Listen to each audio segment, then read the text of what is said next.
wiggle your heel and shake your chest. Just wiggle your heel and shake your chest. Just wiggle your heel and shake. Just wiggle your heel and shake your chest. I do, but I won't come to get. Just wiggle your heel and shake your chest. Just wiggle your heel and shake. Just wiggle your heel and shake your chest. I do, but I won't come to get. Just wiggle your heel and shake your chest. Just wiggle your heel and shake. Just wiggle your heel and shake your chest. Just. We'll get the and never good. We'll get the and never good. We'll get the and never good. We'll get the. We'll get the and never good. We'll get the and we'll get the and never good. We'll get the. Just wiggle your heel and shake your chest. Just wiggle your heel and shake. Just wiggle your heel and shake your chest. Just wiggle your heel and shake your chest. Just wiggle your heel and shake. Just wiggle your heel and shake your chest. I won't come. Just wiggle your heel and shake your chest. Just wiggle your heel and shake. Just wiggle your heel and shake your chest. Just. We'll get the and never good. We'll get the and never good. We'll get the and never good. We'll get the. We'll get the and never good. We'll get the and we'll get the and never good. We'll get the. Just wiggle your heel and shake your chest. Just wiggle your heel.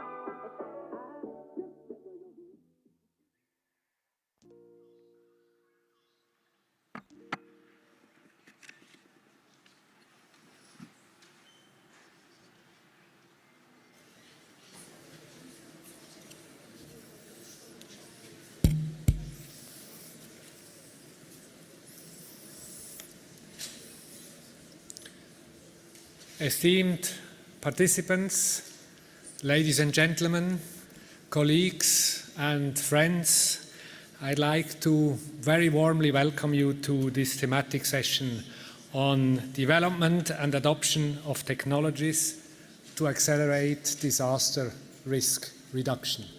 My name is Dominic Stillhardt. I am the Director of Humanitarian Aid at the Swiss Development Corporation. The midterm review of the Sendai Framework was clear. We are off track. The world is off track with regards to the objectives that we have set ourselves for within the Sendai Framework. At the same time, the midterm review was also clear, saying that technologies play a pivotal role in accelerating the achievement of the Sendai Framework objectives and the Sustainable Development Goals. I think we all realize how robust data, geographical information systems, satellite imagery, communication technologies, artificial intelligence actually play a key role in disaster management, preparedness, response and mitigation. Here in Switzerland, just a week ago from now, we saw how actually scientific observation and early warning managed to avoid a major disaster in an alpine village. Just 2 weeks before, an entire glacier came down the valley. The population was evacuated to safety. And I think that is clearly a sign of how, with modern technology, we can reduce risks and mitigate disasters. Now, we also know that whilst technology bears incredible potential, there are also risks that we need to manage collectively, especially with regards to the safe application of technology. And at the same time, we know how important actually local expertise, knowledge and ownership is to ensure that we can not just adopt and use technology, but help mitigating disasters and reducing risks. I interestingly had a dinner last night on exactly the same topic, and on that local ownership and local knowledge, somebody told a story about the Andean Mountains in South America, where it is actually a community living on a volcano, and where monkeys actually, when the monkeys are running down the mountain, that is the sign that the volcano is about to break out. And not even a technology, seismic detection, manages to be faster than the monkeys. So it is absolutely important to have local ownership and local knowledge playing a part in disaster risk reduction.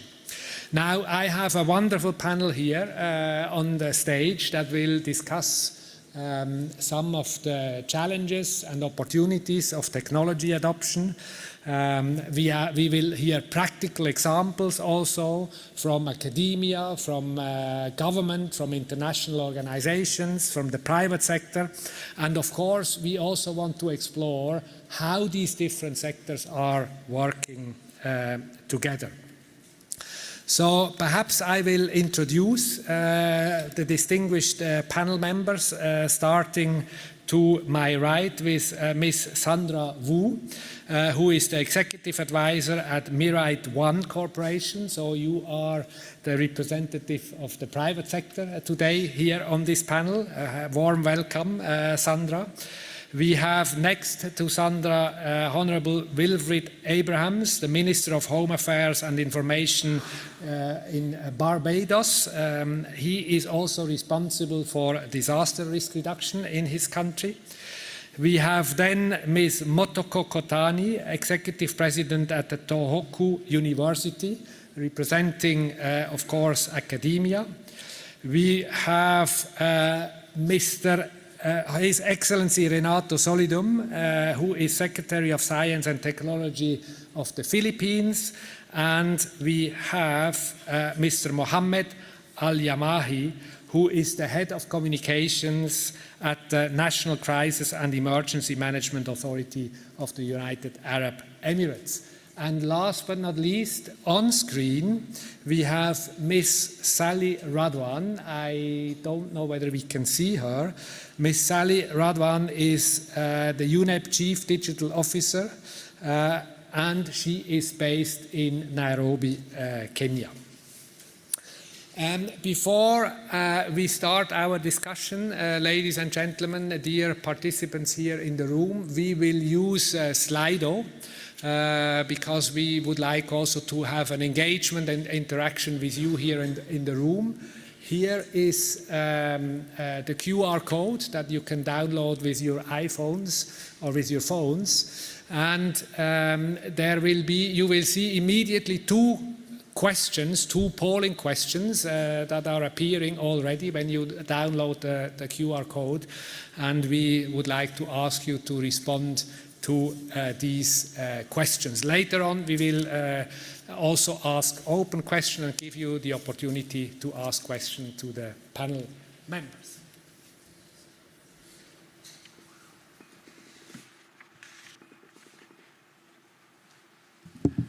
Now I will start with you, Mr. Wilfred Abrahams. And it is my understanding that you have introduced quite some technology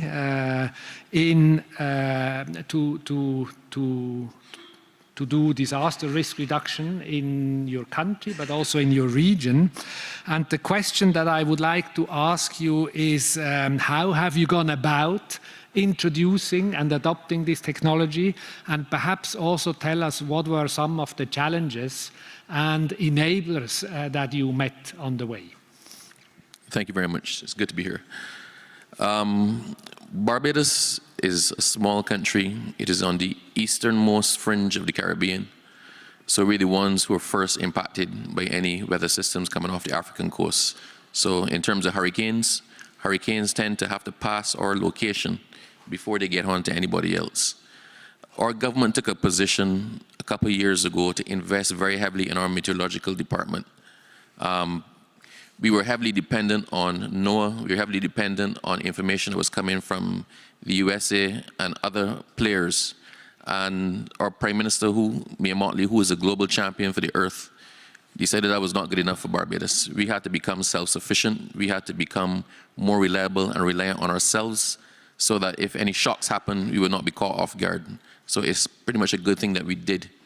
So we've invested very heavily in technology. In Barbados, we have some unmanned sea surface drones that go out to maybe 400 miles off Barbados, and they accurately pick up temperature, sea swells, wind speed, barometric pressure, other indicators like that that can provide valuable information on systems that are coming our way. And the proof of the pudding is in the eating. Because with Hurricane Beryl last year, one of our sea drones that was 400 miles off of Barbados picked up data that we could not even pick up from the radar. So because of the data that was picked up from the surface of the ocean at the time, in particular the sea swells, the decision was taken to call all of our fishing fleets back into safe harbor. And this was done way ahead of how it would normally have been done. So we took a preemptive decision based on the information that was available then.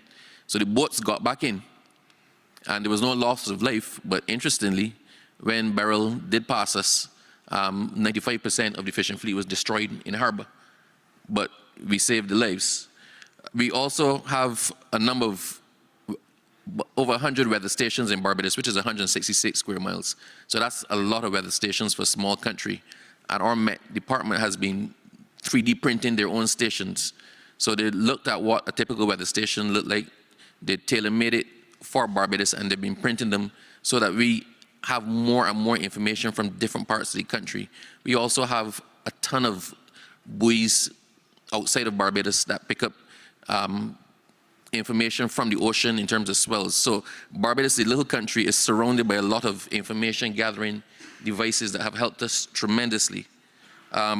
We're also developing our own models, our own weather models, our own coastal risk models that predict based on where a storm is passing, how much incursion into the shore, so we know who to evacuate, where we're likely to get direct or hazardous impacts. And we also then as well have developed this app. It's called a CAP, Common Alerting Protocol app, which interrupts radio and TV transmissions.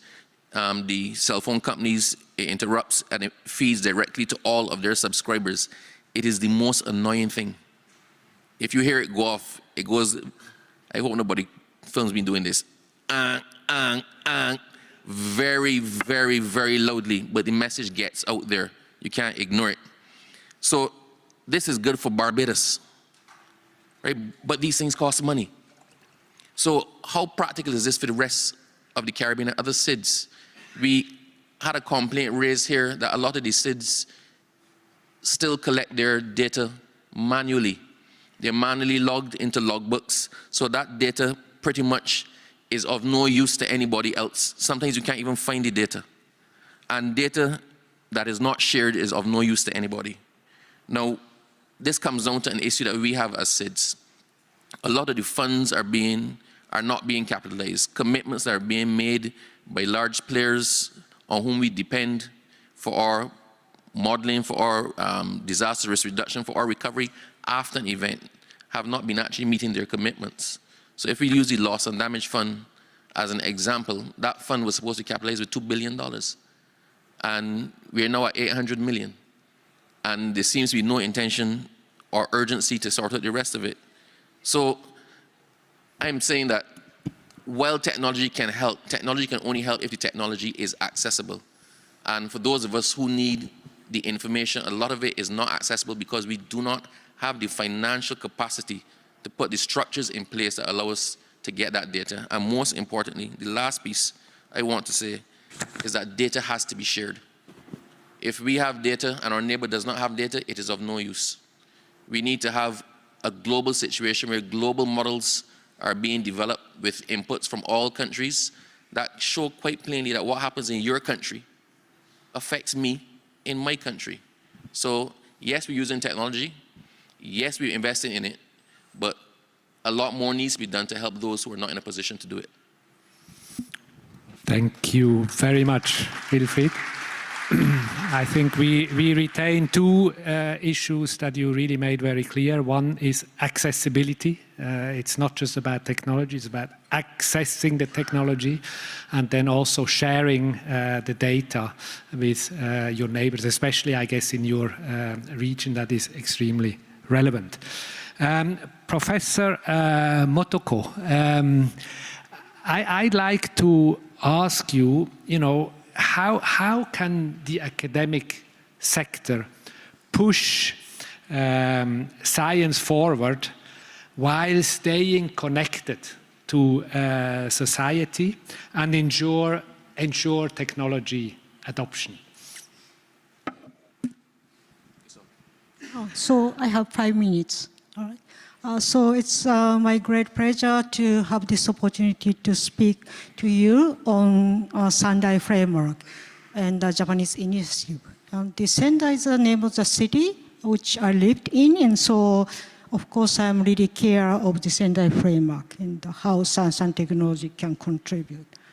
And as you know, the Sendai Framework put the highest priority on the pre-disaster DRR investment and Build Back Better. Pre-disaster DRR investment can promise efficient development as articulated by UNDRR 2020. It says every US $1 investment in DRR can save up to US $15 in post-disaster recovery. However, the political declaration of midterm review pointed out the private and public and private DRR investment remains insufficient and do not match the scale of existing future risk. So why the pre-disaster DRR investment tend to be given lower priority compared to other development issues? It is because uncertainty of timing, scaling, and also the kinds of natural disaster. And although the central role in DRR lies with the government, and the initiative must be undertaken through public-private partnership, but the science can play a role. So how science and technology can contribute in this aspect? First of all, science must play a stronger role in reducing the uncertainty and the natural hazard. As the prediction science, data-driven science, is very important for reducing the uncertainty. And the design and guiding effective and feasible pre-disaster DRR measures and controlling and predicting future risk. So concern Japan. Japan is full of full variety of natural disaster. Snow in the north and typhoon from south, and the flood in the heavy rain and volcanic mountains, and of course the big earthquake. And so it is natural that Japan made a substantial investment on the DRR, and actually it was sometime like 4 and 5% of national budget, and average is 2% of national budget for DRR. And I learned the Philippines invest more than 2% of its national budget in pre-disaster DRR, and show a very good practice and success model.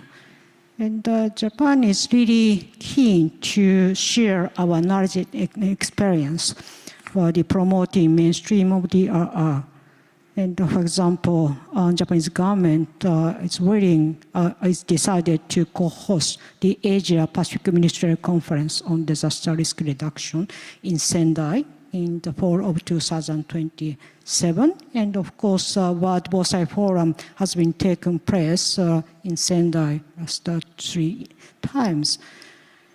And so now you see that's my slide, and you see the word Society 5.0, and it's the concept which was proposed in 2015 through the discussion of how science and technology innovation can for the society, and what kind of society we would like to have.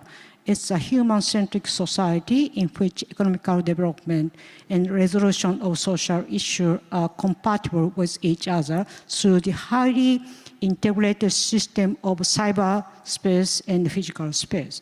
And so to implement this idea, the national project started, like SIP and SATRIP and Moonshot, and among all these national projects, of course, the DRR is one of the key goals. And so if I have time, I would like to explain more about this national project to make the public-private collaboration, but not public-private, but public-private academic collaboration. So thank you very much.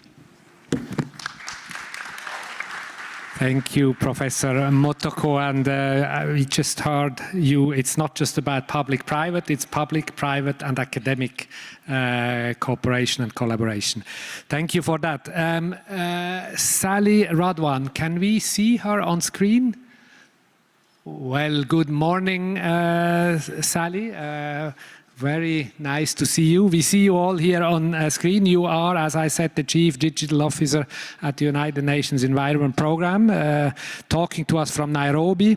And the question that I would like to ask you is, where have science, technology and innovation led to markedly accelerated development outcomes? And could you perhaps share 1 or 2 examples of what, in your view, or what in your experience has really been disruptive in that sense? Thank you very much, Ambassador Stillhart. I hope you can hear me. Yes, we can. Great. Good morning, Excellencies, dear colleagues, and thank you very much for inviting me, and my apologies for not being able to join you in person. But thank you for making this hybrid connection possible. I think let's start with our simple mobile phone, right? As Ambassador Stillhart mentioned, I'm fortunate enough to live in Kenya, which is, in addition to being a perfectly lovely country, nature-wise and people-wise, is also quite advanced in embracing digital technologies and leapfrogging some of the developmental dynamics there. And I'll give you a first example with a mobile banking and payment system called M-Pesa, which is now actually dominant in all of Eastern Africa. And this system, which runs on, it's just an app on your phone, it has transformed mobile banking into a tool for poverty reduction. So by 2023, mobile transactions had reached 7.2 trillion Kenyan shillings, which is over half of the country's GDP. And research shows that M-Pesa has actually lifted over 200,000 households out of extreme poverty, especially through the financial inclusion of women. So it's already taking a number of the important boxes that we always talk about: digital divide, gender inclusion, equal opportunities, and of course, financial inclusion. Another story is off-grid solar energy. So in 2024 alone, over 2 million people in sub-Saharan Africa gained electricity through solar home systems. This is clean, this is decentralized, scalable energy, and it's redefining access. Again, it's like using mobile phones to leapfrog cable and wired access, right? So it's redefining access, bypassing costly centralized grids and the need for this very costly infrastructure. But of course, not all disruption is positive. So if we think about self-driving cars, for example, they may reduce accidents, but they also risk increasing emissions if they replace public transport. The green revolution in agriculture has tripled crop yields on average worldwide, but has degraded ecosystems and widened inequality. And of course, the topic du jour is AI and large language models, and of course they boost efficiency, although the promise has so far been a little bit bigger than the actual delivery, but they still hold enormous potential. However, they also come with steep environmental costs. They also come with opaque algorithms. They risk widening the gap between countries and leaving the most vulnerable countries and communities on the sidelines. And of course, green tech also has its dark sides. So electrical vehicle batteries, for example, that require cobalt that is mostly mined in Africa, which fuels exploitation and pollution and conflicts and strife. So a just transition means considering who pays the price for innovation as well. Today, we're entering the age of agentic AI. We've all heard about AI agents, models that not only analyze, but act, learn, make decisions on the fly on their own. And by 2030, agentic AI systems could manage entire disaster response workflows, monitoring floods, deploying drones, rerouting evacuations, communicating with citizens, all in real time and in multiple languages. Of course, as we heard, they need to be combined with local knowledge, with local data, and have the right context to be able to operate. But this is a really promising field that I think will see exponential development in the next few years. Of course, agentic models run continuously. So Google's inference load, for example, has jumped 50-fold in 1 year from 10 trillion to 480 trillion tokens, which are the units that large language models use to understand and generate text, and which correspond to things like energy use and water use and so on. And the rise of reasoning models, which process longer trains of thought and are able to better understand the context, is driving exponential demands on energy, on water, on minerals, and of course generate greenhouse gases and e-waste. So we must take these environmental risks into account when we're talking about the promise of AI, but it's important that we do this on a scientific basis so that it's not a polarized conversation of this is good and this is bad, but we have a global consensus on what do we need to measure exactly along the entire value chain of AI, for example, what acceptable levels are, and how do we get there? And this needs to be a multilateral conversation that will happen based on global consensus. Finally, I just want to end with the point that His Excellency Minister Abrahams made regarding data sharing. And I think this is both an opportunity and a challenge, because indeed many of the use cases we're seeing rely on cross-border data sharing to be able to operate effectively. UNEP, for example, is currently developing a global environmental data strategy together with our member states, which is meant to facilitate, among other things, data interoperability and access. And we're implementing this in 3 countries in Eastern Africa at the moment. We started with 4, 1 withdrew because they didn't want to share their data. So, but the use case itself is focused on the early prediction of floods based on cross-border data in a region that really shares this risk and where floods happen across all 3 or 4 countries. It has a very strong potential, and other countries have expressed their interest in replicating the idea, but others are shying away from it for fear of breach of data sovereignty and not having the right infrastructure and so on. So this is an issue that we're encountering every day, and I think it really deserves a lot of attention. There is, of course, a political aspect to it, but I think there's also a technical component that we can address, for example, by assisting governments to implement data classification frameworks that can help them decide what data can be shared versus not shared, what is really national security affecting data versus data that can, for example, be shared at an aggregated level, and so on and so forth. So let me end there, and looking forward to continuing the conversation. Thank you very much. Thank you. Thank you very much, Sally, for these excellent examples that you also brought here into the room, and again echoing what we heard before from His Excellency Wilfried about the challenges and the need at the same time for data sharing. I'd like to move on to you, Mr. Mohammed Al-Yamahi. You are, as I said before, the head of communications at the National Emergency Crisis and Disaster Management Authority in the United Arab Emirates. And as head of communication, or responsible for communication, I would like to ask you the question, how has your authority actually taken advantage of emerging technology to improve access and engagement with all citizens on understanding risk and long-term resilience building? Mr. Mohammed. Thank you for your question, Mr. Dominic. For the United Arab Emirates, it's quite frankly an opportunity to harvest the future. That's why our government allocates a significant portion of its spending towards GDP growth in this space, with over 13.6% of our GDP will account for AI alone by 2030.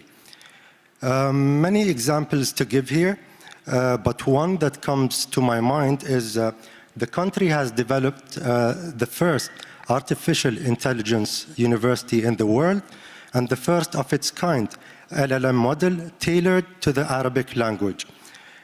These technologies are implemented in daily government operations through secure blockchains, including at NCEMA, where their use has become essential for maintaining a safe, informed public. We leverage these innovations to strengthen all four phases of emergency management, which is prevention, preparedness, recovery, response, and recovery. Spearheading these initiatives is the national, His Highness Sheikh Tahnoon bin Zayed Al Nahyan, Deputy Ruler of Abu Dhabi and the National Security Advisor, who devoted research for implementing technologies into the national security of the country, one branch of which is emergency response, as well as pioneering strategies that aim, in a sense, to not be left behind in the tech race. Notably as well, His Highness Sheikh Tahnoon bin Zayed Al Nahyan is the official patron of the World Crisis and Emergency Management Summit. The World Crisis and Management Summit, the latest edition of the biennial summit, presented incredible world record technologies using AI while hosting a global crisis technologies exhibition, which witnessed participation from all over the globe, where state-of-the-art technologies in the field were showcased. The summit itself included engaging scenarios for the public as well. In addition to that, our early warning system has been implemented to ensure that timely early warnings are issued to the public and relevant authorities before the occurrence of potential risks. The system has lately been developed to implement intelligent technologies, including that would automatically detect and act. Our new AI-driven system helps the early warning system directly, as it focuses on a real-time incident monitoring and resource coordination, provides predictive and analytical data for risk models based on our national risk registry, while also providing full integration with the public health and geospatial data to enable fast and tailored responses. This proactive approach does not stop at data collecting and analyzing, as we also test the validity and effectiveness of our plans while using what the latest technologies could provide. On late October, at NCEMA, we hosted the first ever metaverse drill exercise, which was held at a national level. The entire drill was created via maximizing use of the latest technology. Through these drills, we also activate public awareness through testing out media campaigns, response, and information spread, all within a virtual simulation. In general, we have a full set of programs that are all part of the Grand Wiqaya initiative. Wiqaya translates to prevention in English, which focuses on community reach and the best approaches to achieve this. The interesting factor is that we use emerging technologies like utilizing AI as well as gamification in order to reach the vast majority, while tailoring other initiatives solely for the groups that would need more of an on-ground approach. During the World Crisis and Emergency Management Summit, which I mentioned, we also held a sideline event as a soft launch for a very interesting youth program, which is the Generation Readiness Exhibition, which welcomed students from all across the UAE and presented them with a great learning experience, as they had first-hand experience with simulations, real experiences of what to do during an emergency. Then comes the most important part, which is evaluating all these programs and efforts. We do this via engaging with the public directly. We set up programs which the people themselves lead, one of which, for example, is the Community Engagement Program, which allows volunteers that are in direct communication with us to help in emergencies as we equip them with the knowledge and tools they would require. To conclude, it is simply a cycle of educating, engraving, showcasing, and evaluating. Thank you, Dominic. Thank you very much, Mohammed, for presenting us the way you are engaging with the public, volunteers, also through the use of technology. Sandra, you are, as I said, the representative here for the private sector. And of course, I can't help asking you the question, how can we actually leverage the capabilities and experiences of the private sector for developing and using technologies in disaster risk reduction, and perhaps most importantly also support governments in absorbing new technologies for disaster risk reduction? Yes, thank you, Dominic, and thank you for having me here. But please allow me to just express my gratitude to UNDRR for engaging private sector, for bringing us to the Sendai Framework discussion. That the result of that Sendai Framework Sendai Framework, the first time that the private sector was included as an actor in that framework was what a great achievement to us. And also, there is 33 mention of private sector. And actually, that is not just only the success of, one of the success of Sendai Framework, but also it provide a positive impact and lay the foundation for the further private sector engagement, not only the UNDRR, but also the whole UN system in the past 10 years. So thank you so much. Well, I was a chairperson and CEO of a technology consulting company specialized in the geospatial information technology. I have been taught a lot about leveraging the strength of private sector during the Sendai Framework discussion, and later as ARISE, a private sector initiative founded by the UNDRR. But before we're talking about that, I would like to say we must understand that DRR technology actually is a collection of the technology to working together. I call it DRR technology package. For example, let's find a solution for the early warning system for the local government. And that solution will include everything from, specialized technology for dedicate the change of landslide, weathers, volcanoes, as well as the data and system within the local government, and hardware, the specialized equipment, and so on. But to be honest, one company cannot do it all. So we must have someone, well, business are delivering the DR technology, but most of the business can only provide a either specific niche product or services, and we focus on the R&D where we are, our specialized field to stay on the cutting edge. So what we need is we do need someone to put this different technology together into that's what I call DRR technology package.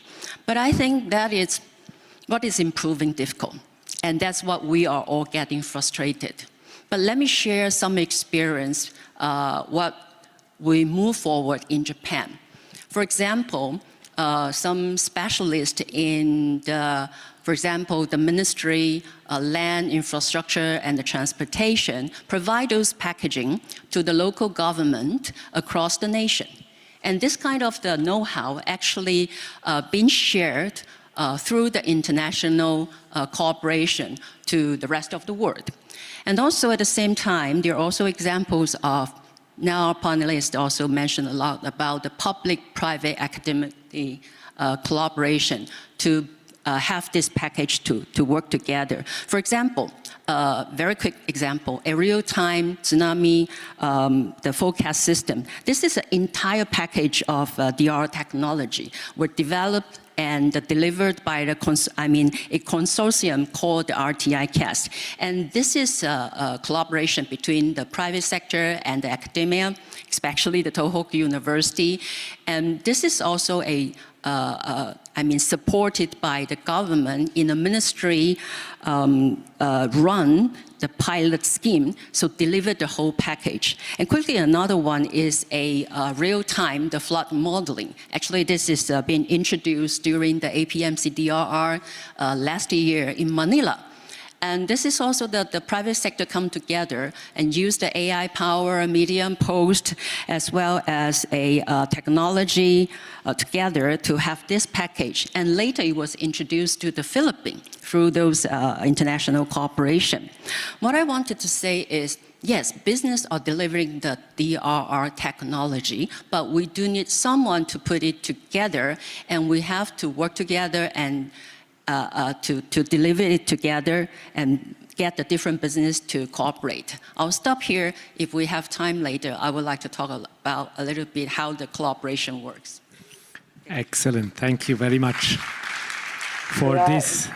Sandra, we heard you on the need to put various technologies together for them to be effective. Now, Renato, I'd like to slightly change the topic here and ask you about the tension between regulation on one hand and the freedom and creativity that is required to actually develop the technologies that we need. And the question that I would like to ask you is, how to find that balance between regulation on one hand and without stifling creativity and freedom to develop these technologies. Well, thank you. Well, the science of innovation is really quite simple. Knowledge fuels innovation, innovation enhances productivity, and increased productivity drives economic growth. In the realm of climate and disaster resilience, this principle becomes even more vital. The Philippine government has committed itself to harnessing science, technology, and innovation to build climate and disaster resilience across the country. Our innovation serves as the frontline defenses, preventing, mitigating, and preparing for future risks, thereby safeguarding lives, livelihoods, and communities. So let me respond to the question by sharing 3 important points. The first, fit-for-purpose technologies. The world faces climate and disaster risks that are unequal in impact. Recognizing our diverse capacities is critical. What is considered advanced or cutting-edge technology in one country may be unsuitable in another. Our capacities and readiness determine whether a hazard becomes a disaster. For example, in the Philippines, the Dynaslow project, a deep landslide monitoring project, employs borehole sensors to measure soil moisture and to detect soil movements to indicate potential landslides. It involves local governments and residents actively participating, detecting ground cracks, bulges, or tree disturbances, geotagging these features to alert communities in real time. So this approach exemplifies how science combined with community participation creates effective context-specific solutions. Not all disaster risk reduction solutions are universally applicable. Some may be too complex, costly, or culturally incompatible. They must be evaluated carefully to ensure they align with local socioeconomic conditions, capacities, and values. Second point, localization and technology transfer. Empowering local capacities through the adoption and transfer of proven DRR solutions is essential for fostering resilience and promoting self-reliance. In our work at the Philippines Department of Science and Technology, we play a vital role in supporting research and development, technology incubation, and the seamless transfer and commercialization of innovative solutions. We provide the funds and technical guidance and support. A prime example of this approach is the USHR system, a universal structural health monitoring system developed by a university in the Philippines, Mapua University. USHR is a technology that monitors the structural integrity of buildings and bridges, effectively monitoring their heartbeat and its structural health to prevent failures and save lives. And this advanced system enables condition-based maintenance, enhancing infrastructure safety and reliance. Because of this developed local technology, imported earthquake recording instruments had to lower their price 3 times to compete with the local technology. Beyond academic institutions, we actively support startups and innovation hubs that nurture the creativity of Filipino innovators. Supporting technology transfer involves creating facilitative and developmental frameworks, not as a barrier, but for knowledge sharing and capacity building. Third, and very important, international cooperation. Disasters transcend borders, requiring a collective global action. How can countries like the Philippines share technologies and knowledge with others facing similar risks? International cooperation is essential. It enables joint research, knowledge exchange, and the development of regional platforms. Locally, the Philippines has established a technology hub, a dedicated website showcasing DRR and other sector-specific technologies, and facilitating information sharing technology, transfer, and commercialization. Soon, the ASEAN will benefit from this hub through our engagement and with the establishment of the ASEAN Platform for Science, Technology, and Innovation for Disaster and Climate Resilience. So how do we actually strike the right balance in overseeing and regulating these emerging technologies? While regulation is necessary to ensure safety, ethics, global standards, and societal benefit, it must be balanced carefully. The goal is a nuanced approach, one that encourages innovation, respects local contexts, follows global standards, but ensures localization and transfer, and promotes global solidarity. Our collective responsibility is to craft development frameworks that are adaptable, inclusive, and forward-looking, harnessing the full potential of technological innovation while safeguarding communities and the environment and the quality of the product. So let us foster responsible innovation that truly serves the need of most people or all people. Thank you.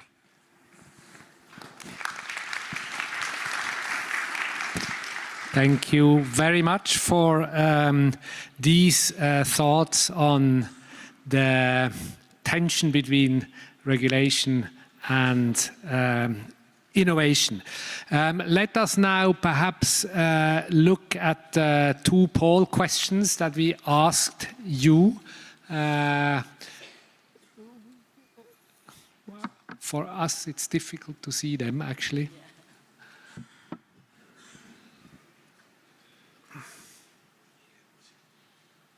Okay, somebody will have to, I don't see them here. No.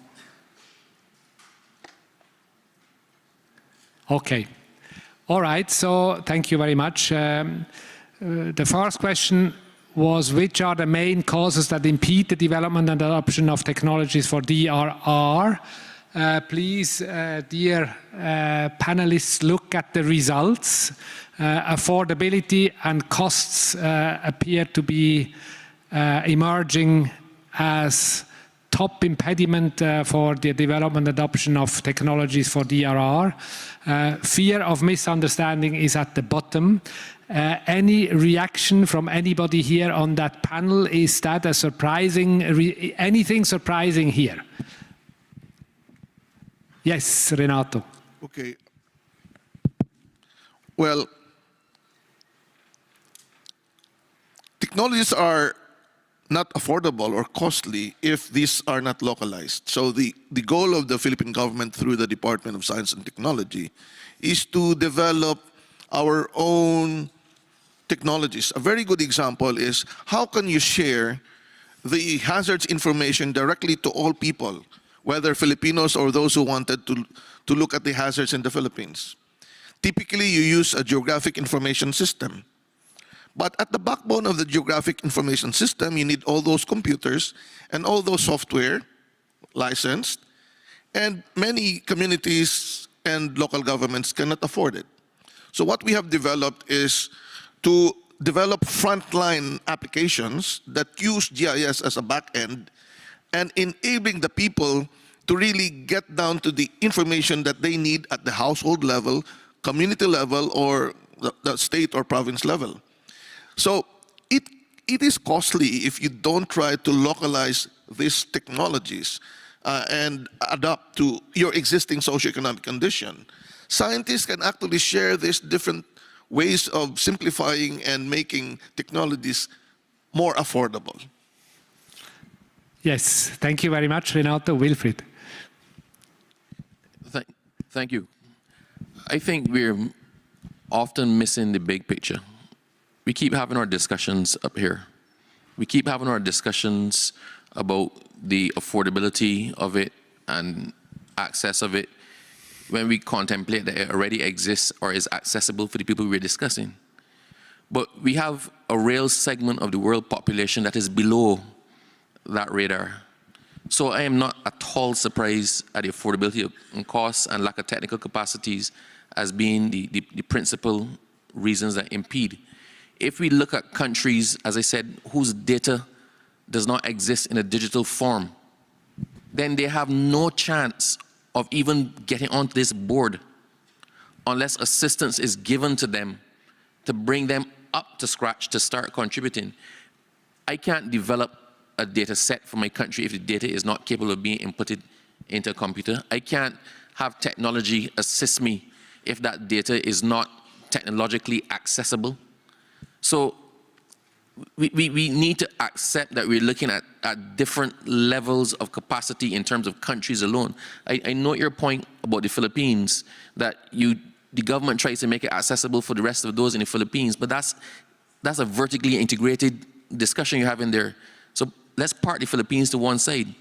Let's talk about the countries who have no access to it at all. When we talk about early warnings, right? When we talk about resilience, and we couch our framework in terms of language that the US can understand, that Europe can understand, that the big countries can understand, but we don't actually take into account that there are countries below that level who cannot even approach the game, far less compete in it. So I think we need to as well accept this board says it all. It says it all. The room recognizes affordability and cost, lack of technical capacities. What are we going to do about it? How are we going to unlock the funding to allow those countries that cannot even get into the game to be able to approach and look at the rule book? We need to have systems that allow countries to develop their own. We need to have larger countries assisting smaller countries in developing their own systems, right? We have funding out there and we can see it. A lot of us can see it. It exists on paper. We come to these conferences and we hear how much money is in this fund. But for countries to be able to actually reach it, the loopholes, the regulations are too much for many small countries. So we will always be at the tail end, uninformed and unprepared, unless we get the assistance necessary to put us in that position to start to protect ourselves. Thank you. Thank you, Wilfred. Professor Kotani. So since I'm a representative of academia, I would like to say something about how basic science can contribute to affordability of the cost.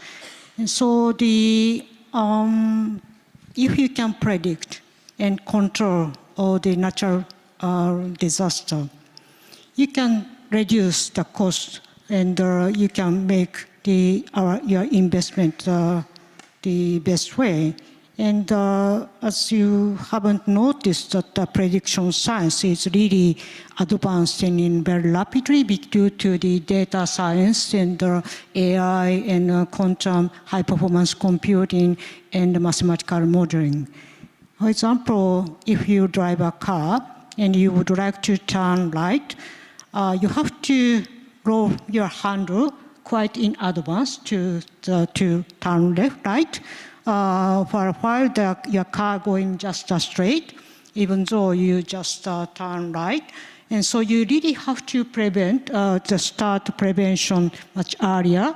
So in that case, your car is still on the right track and prevent if you can identify this turning point.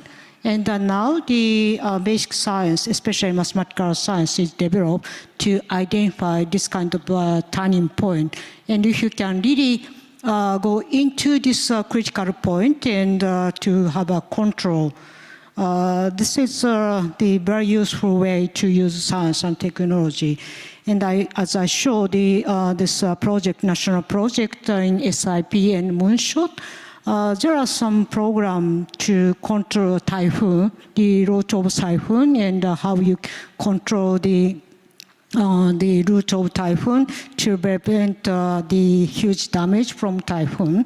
And also for the tsunami, we have a digital twins, and you can test your idea under many conditions in the cyberspace and connecting the tests in the real space. And so this technology should be used, and it's very universal because it's basic science.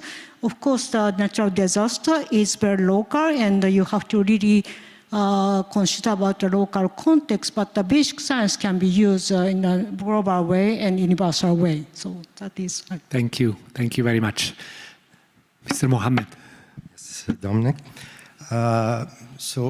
Looking at the question in which DRR areas are the technological developments and uses most needed, if we look at it during crisis and emergency, fast decision making is key.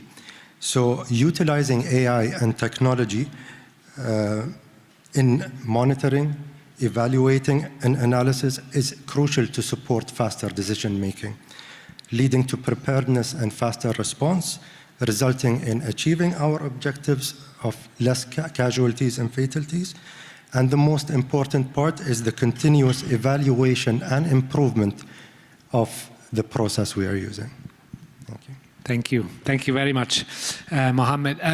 Just a reminder for the public, the QR code is still up there. You can ask questions, any questions that you would like to the panelists. We will soon move to the open question session.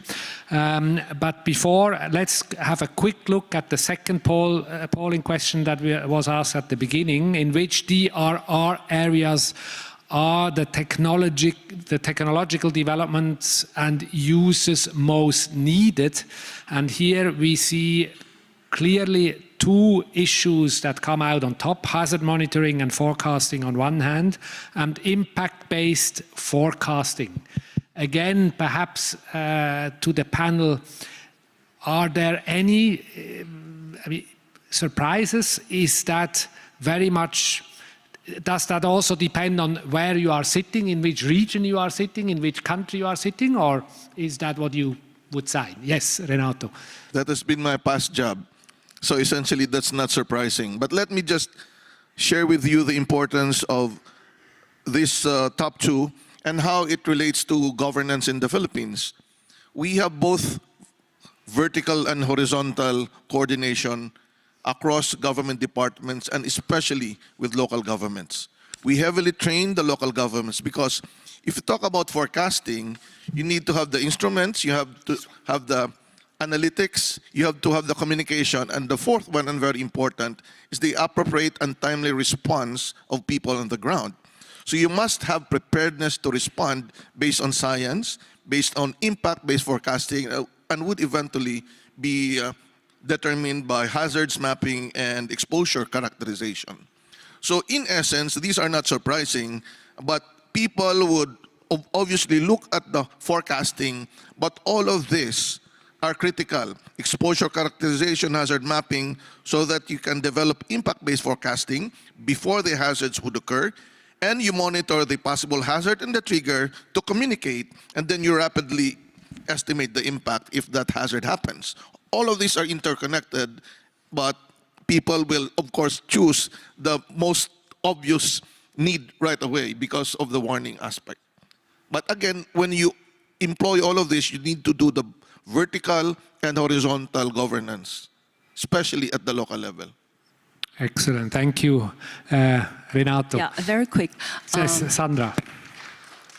Yes, I think private sector actually has a role to play, is to actually provide this kind of forecasting services and the solution with the collaboration with the government as well as the academic, the R&D, and then we make it to a solution, services to do.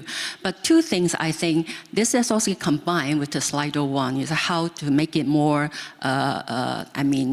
affordable. The cost efficiency, and also this kind of technology. One thing is, I think we can use the AI technology, which is already on the roll, but I think from here on to the 2030, it will become more, powerful. Because I think a lot of this kind of forecasting is really time-consuming, cost-consuming, labor-consuming, etc. But if you can use AI's technology and really make it faster and help to do the decision-making, preparedness, and response, which is very helpful. And the other thing is cost. How to make it affordable. That is what I mentioned, that one company, one solution looking for the problem is not effective, and that will become very costly. So that is why we have to come together, if we have time to discuss that in like a platform community, to enhance this kind of collaboration. Actually, they can make it more effective, and actually that will become a more cost efficient. Thank you very much, Sandra. I'd like to go back to you, Sally. Just again, very much building on what you said, Sandra and Mr. Wilfried, before, to the question before about the impediments and affordability being one of the biggest, or came out here on top. And at the same time, Sally, you presented one or two examples where actually technology was used in a very cost-effective way and made very accessible to a large part of the population in Kenya. In particular, I'm thinking about M-Pesa. So is there anything that back to the first poll question, that affordability is the biggest impediment versus some of the examples that you showed, is there anything that you would like to explore there? Oh, that's an interesting question. I think, I mean, I can see both sides of the argument for sure. Before joining the UN, I led the national AI strategy for Egypt. So part of my job was to look at how can we absorb AI technologies into the development sectors, but also how do we increase local capabilities.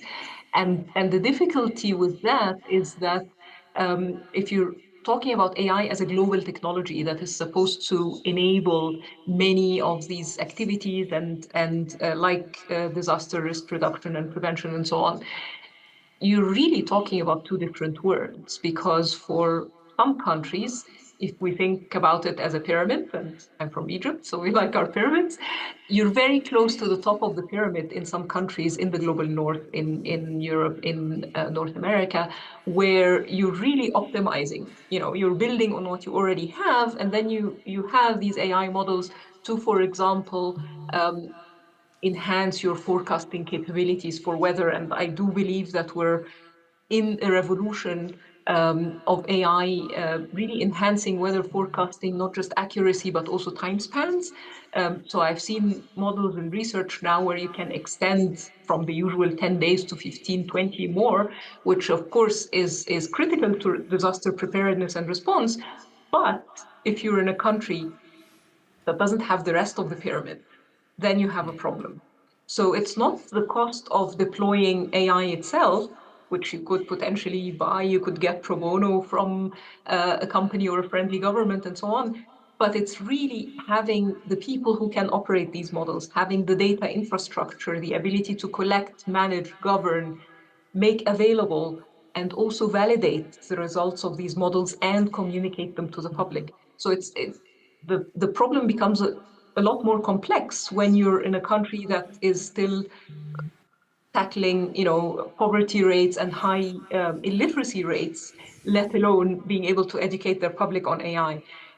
So it's the cost component is really very, very complex and multifaceted, and it's just not just the cost of deploying the technology that will achieve that improvement. But on the other side of the coin, as you said, there are examples like M-Pesa, like others, that think outside the box and look at how can we, first of all, make it demand-driven. So why did M-Pesa succeed? Because there was a real need. People really wanted to be able to exchange money quickly, and they didn't have bank accounts, and M-Pesa, and everyone had a mobile phone. So M-Pesa made it super easy. And even those who weren't technology literate suddenly learned technology because they wanted to be able to use M-Pesa. So I think it has to be something like that.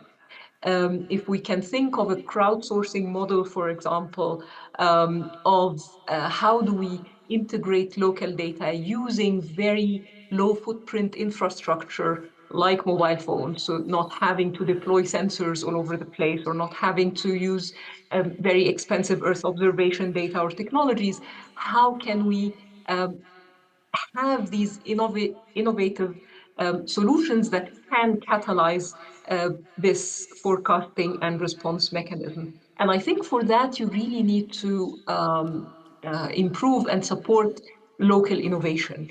M-Pesa was a local innovation in Africa, you know. So it really only can come from the owners of the problem and the people who can see the day-to-day issues that we're facing, to be able to come up with a good idea. I'll end by referring to a large language model that we've all probably heard of, DeepSeek, which came in response to ChatGPT, for example, from OpenAI. DeepSeek came from a Chinese startup. And why did they develop DeepSeek? Because they didn't have access to high-end GPUs, and they re-engineered the whole concept to be able to use very cheap GPUs, those you can find on our laptops today. So it was really in response to a real need, whereas OpenAI has billions of dollars to invest in high-end GPUs, so they can afford to be a little bit wasteful, a little bit generous in the way that they deploy these technologies. So I think it has to come from local, but also kind of sub-regional and regional collaboration on innovation to find local solutions for these things. It can be empowered by global companies availing their models for free or for very low cost. It can happen in kind of global platforms that facilitate these things. But I think the real shift happens if local innovation is enabled. Thank you. Thank you, Sally. So let us move to the questions that we received from the public. Thank you very much. There is plenty of excellent questions here, and I'd like to start with one that kind of links or builds on some of what we just heard from you, Sally. How do we avoid creating or worsening inequalities through the use of advanced disaster risk reduction technologies? Can we see the question here on the screen so that the panelists see the question? So how do we avoid creating or worsening inequalities through the use of advanced disaster risk reduction technologies? Who would like to take that question? Renato, thank you. The simple answer is we share. Say again, I didn't get that. We share. Share, okay. That was the shortest answer I ever heard on a panel. So short that I didn't get it. Sorry for that.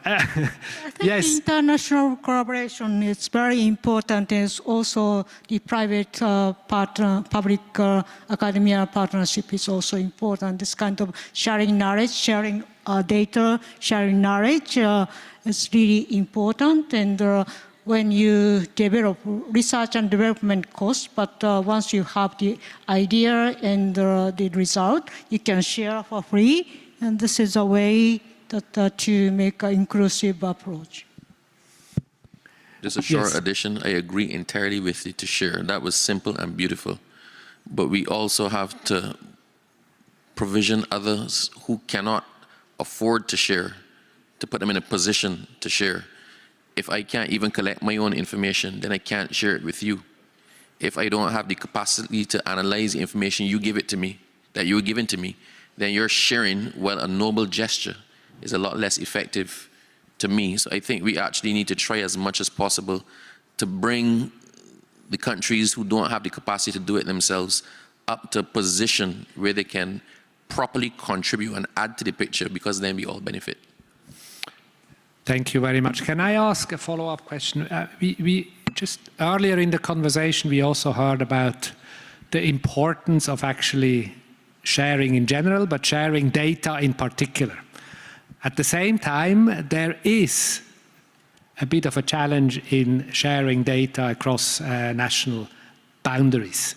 So is there anything that you would like to say, I guess, perhaps from a government perspective, on how do you navigate that challenge? I think countries need to abide their conscience. I've been trying to not give this example, but it only makes sense to give it in order to explain. Historically, the Caribbean and other regions benefited from information sharing from NOAA and other US agencies. Earlier this year, we were advised that the traditional sharing was unlikely to continue in the form that it did before. For example, the Hurricane Hunter has always moved out of Barbados to go east to provide data that benefits the whole Caribbean and eventually the United States. We do not know that that is going to continue.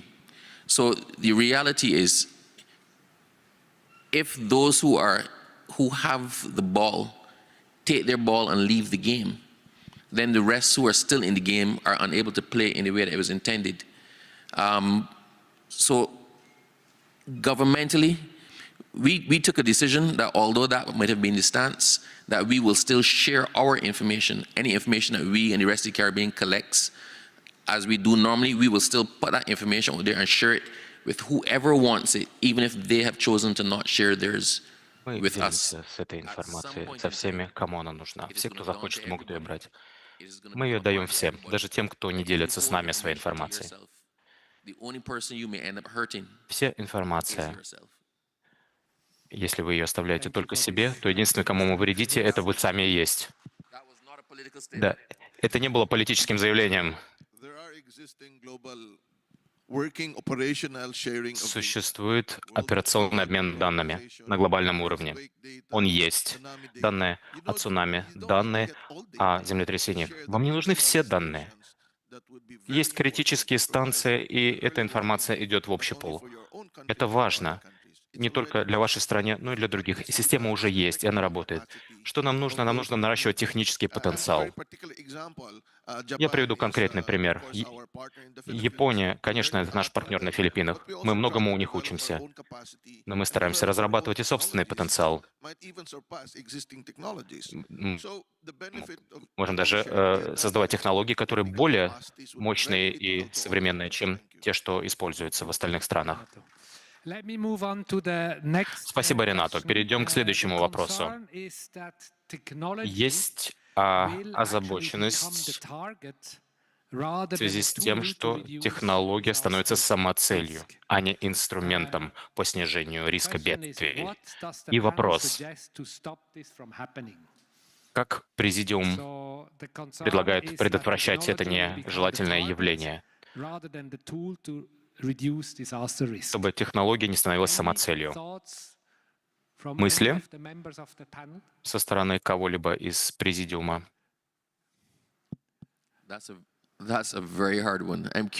О, это сложно. Это очень сложный вопрос. Надо подумать. Интересно, кто задал такой вопрос? Это вы задали, да? Из зала?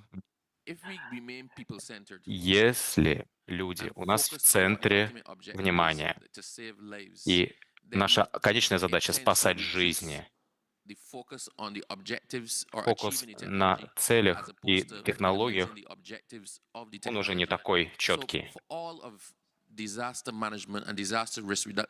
Все управление бедствиями и снижение риска бедствия. Мы даже не говорим о странах, мы говорим о людях.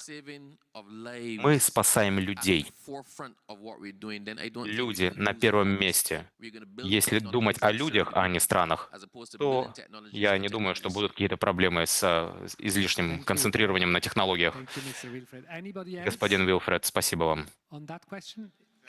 Еще мнение на этот вопрос? Очень мало технологий, которые можно использовать для того, чтобы навредить нашим людям. Может быть, искусственный интеллект? Ну, может быть, мы не позволим искусственному интеллекту стать автономным и принимать решения. В таком ключе. Но я не думаю, что эти технологии могут нам как-то навредить. Каким образом они должны навредить людям? Смысл гуманности в том, чтобы помогать. Я думаю, в нашем мире нужно доверять. Нам нужно доверие и нужен обмен. Наука, развитие — все в целях мира. Поэтому не надо говорить о технологиях как о чем-то, что может нанести вред. Это скорее все-таки преимущество, а не вред. Люди во всех странах согласны в этом. Жизнь на первом месте. И, может быть, искусственный интеллект — это какой-то предмет для каких-то опасений, но никакие другие точно. В нашем университете мы взращиваем людей, и мы изучаем ключевые проблемы, и мы не создаем ученых самих по себе, мы их направляем как людей, которые могут служить обществу с помощью использования технологий.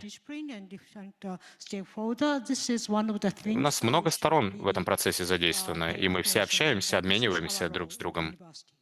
Это задача университета. Обществу. Профессор Катари, спасибо. Отличный вопрос, на самом деле. Мы уже слышали ранее. 2 или 3 члена Совета сказали, что это очень важно. Но нельзя переворачивать с ног на голову эту ситуацию. Технологии должны быть ответом на запрос. И И они должны быть местными. Это очень важно. Мухаммед, вы говорили о том, как использовать технологии,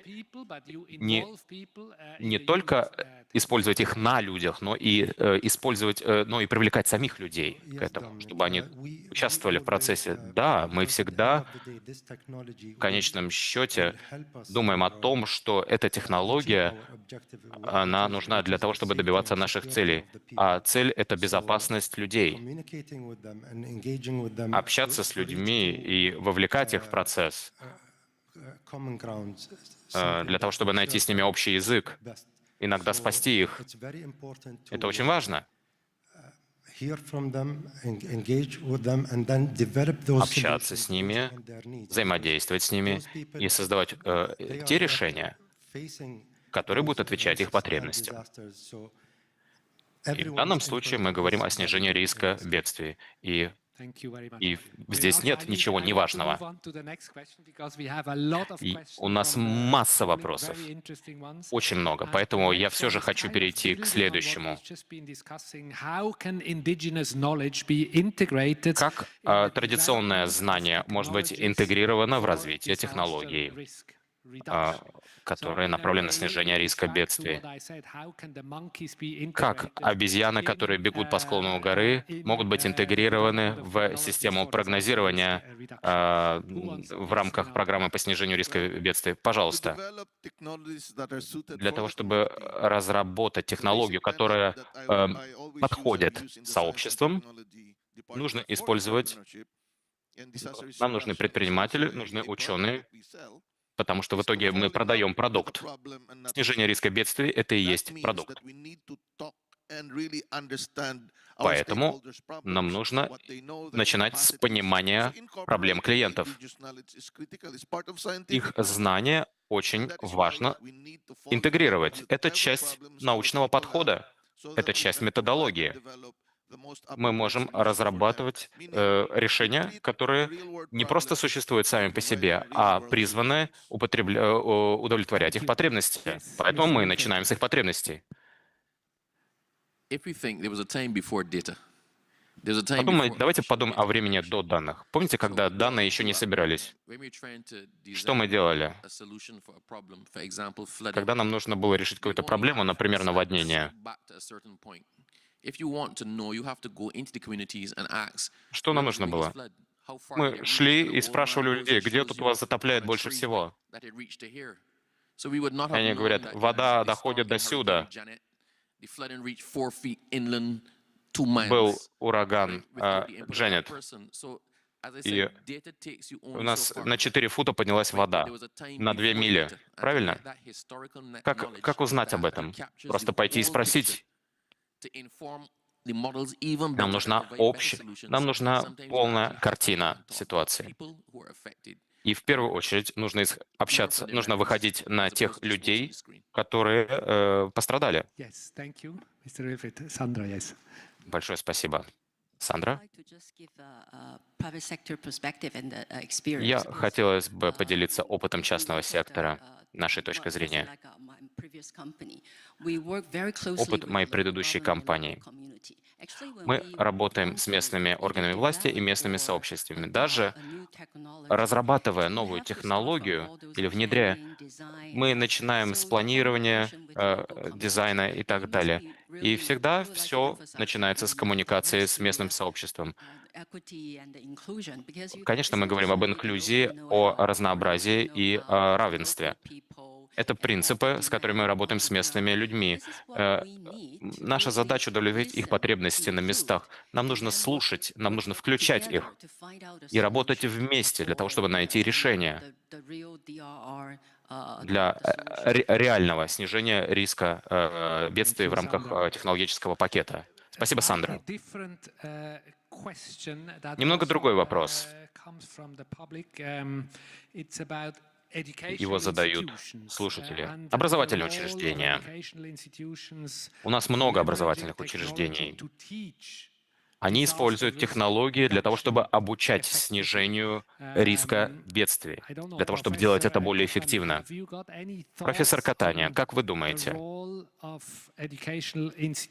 какая роль образовательных учреждений в обучению снижению риска бедствий? Они могут это делать эффективно? Да, я думаю, да. Конкретно в снижении риска бедствий у нас есть очень хороший подход, он проверен. Люди общаются междисциплинарно,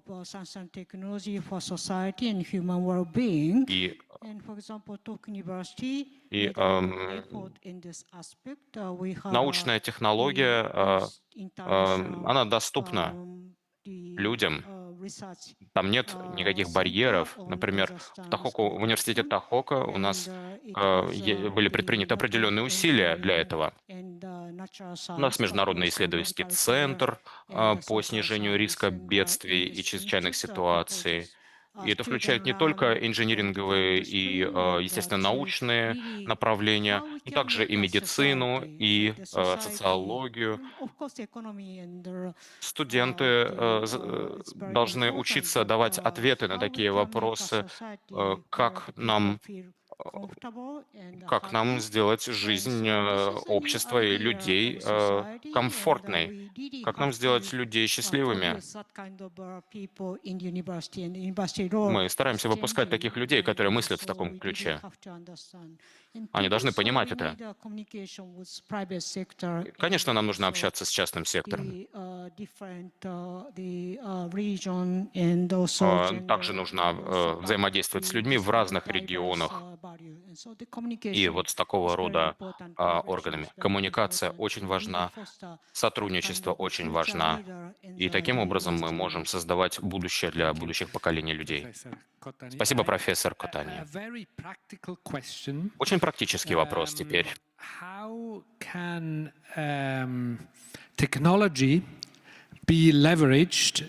можем мы использовать технологии, например, такую, как геоданные, для того, чтобы помочь людям с ограниченными возможностями в случае эвакуации в связи с стихийным бедствием? При этом соблюдая их безопасность их данных. Спасибо. Get exposure data combined with hazards and risk assessment. So at the community level, the local government can actually pinpoint the various hazard scenarios. For example, if you want to talk about floods, how high would the flood be? Would the resident of this area be flooded at what height? And then they can identify people with disabilities or senior citizens, those that are most vulnerable, so that they can be prioritized in terms of response. And so geotagging all of this information and combining everything is found to be very useful in the Philippines case. So the GeoRisk. Actually, we're building a bigger platform where we will include healthcare, malnutrition, all the other data, basic services, so that we can really connect the DRR-related factors. We are just simply talking about hazards, but there are many other things. And so geodata of all these possible factors can be combined to provide the best intervention. And we can share the technologies. Thank you, Renato. Mohammed. Yes, Dominic. In the UAE, we have developed an AI-powered national platform, which actually indicates or shows all the location of the people with disabilities within their communities, where they stay, where they live. And what this platform does is, during an emergency or crisis, the system automatically detects and connects with the nearest response teams, whether it's medical or safety, the police, and it gives them the alert, and they would quickly respond to people with disabilities through this platform. Thank you, Mr. Mohammed. Sally, I'd like to come back one more time to you. and this is the last question. Afterwards, we will be wrapping up this panel. What do you see, or what do you think is on the horizon from technology for disaster risk reduction between now and 2030? Thank you very much. So I think I talked about more accurate weather forecasting models and over longer time spans, but where I think actually the real impact will be is in what I call hyper-contextual early warning systems. So from an AI standpoint, we are seeing more and more of these agentic AI or mixture of experts type models that actually can preserve a lot of the context and collect data from different domains and different contexts and combine it to give really accurate, really fast insights and even act on them, as I mentioned in my earlier intervention. So these will go beyond basic alerts to integrate kind of real-time satellite imagery, IoT sensors, machine learning to generate impact-based localized warnings that factor in also, we were talking about people with disabilities, so things like socioeconomic vulnerabilities, community resilience, ease of access, ease of delivering aid, supply chains, etc., etc. Все цепочки поставок, все это будет рассчитываться автоматически. И все меры, которые maybe a slightly longer time span, we're looking at continual learning models for continuous risk assessment. So AI that updates maps and vulnerability profiles in near real time, so that we're not just looking at static maps from wherever the last snapshot was, but also providing that context in real time. Greater fusion of Earth observation and DRR, so from hyperspectral imaging to drone-based damage assessment to accelerating and targeting aid distribution and so on and so forth. And of course, by 2030, the new kid on the horizon is quantum computing. So we may also see quantum-enhanced disaster simulations, for instance. Quantum computing is still relatively emergent, but it could enable more complex real-time simulations for compounded risks, like droughts and cascading climate shocks, for example, transforming how we plan and respond at national levels. Thank you. Excellent. Thank you very much, Sally. This brings us to the end of this very interesting panel.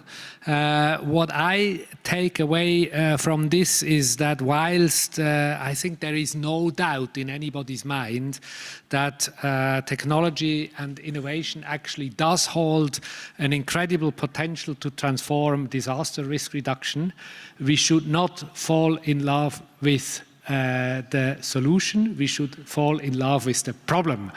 And I think that responds also to the question that you asked here from the public.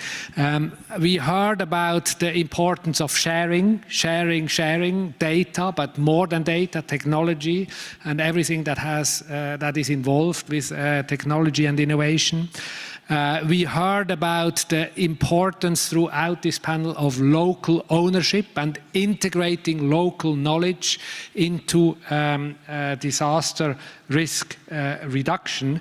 And last but not least, we know it all. We talk about collaboration, cooperation across the sectors all the time, and yet we still find it challenging. And I think there is still much we need to improve in terms of collaborating between private sector, public sector, international organization and civil society. And I think we have made a good step here with this panel in the right direction. Thank you very much to all panel members, and thank you also for your very active participation. Thank you.